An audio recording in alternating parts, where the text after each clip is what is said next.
greet you in Jesus' precious name. I want to speak to you today about the storms of life. Are you going through a storm at the moment?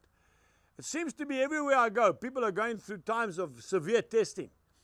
If it's not through finance, it's maybe sickness, or maybe there's some immorality that's taking place in the family. People are not sure whether they should go or stay or get married or get divorced even. I want to say to you that if you know where you're going, if God has given you a mandate, if you have a vision and a dream, and you stick to that dream, God will see you through. If you go with me to the Word of God, Acts chapter 27, I just want to read a small story to you that took place with Paul when he was being taken to Rome to be tried for treason. If we look at Acts 27 and from verse 13, this is what the Word of God says. When the south wind blew softly, supposing that they had obtained their purpose, putting out to sea, they sailed close to Crete. Verse 14 says that not long after, a tempestuous headwind arose called a northeaster. And so when the ship was caught and could not head into the wind, we let her drive. She was caught up with the wind. She just kept going. And running under the shelter of an island called Clauda, we secured the skiff with difficulty. And when they had taken it on board, they used cables to undergird the ship, and fearing lest they should run aground on the Syrtis stands, they struck sail and so were driven. Folks, I want to tell you that they were in big trouble. They thought they'd just be able to sneak around that island, and a big northeaster took them right out to sea. They couldn't even turn the ship around to face the wind, so they just let it go. They were in serious trouble. Maybe you're in serious trouble today. You say, Lord, I don't know what to do next. Well, as long as you're in God's perfect will, you have nothing to fear.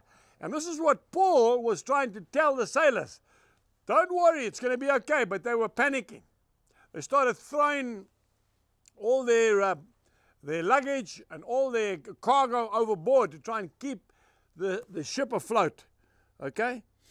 And because we were exceedingly tempest-tossed, the next day they lightened the ship.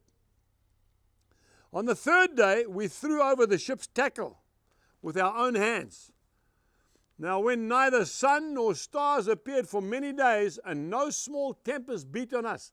In other words, the storm intensified, folks, for days. All hope that we would be saved was finally given up. But after long abstinence from food, in other words, they were fasting, they weren't even eating, Paul stood in the midst of them and said, Men, you should have listened to me and not have sailed from Crete and incurred this disaster. Verse 34, therefore I urge you to take nourishment, for this is for your survival. Since not a hair will fall from your head, not any one of you. And when he had said these things, he took bread, gave thanks to God in the presence of them all, and when he had broken it, they began to eat. Listen to this. Verse 36. Then they were all encouraged and also took food for themselves.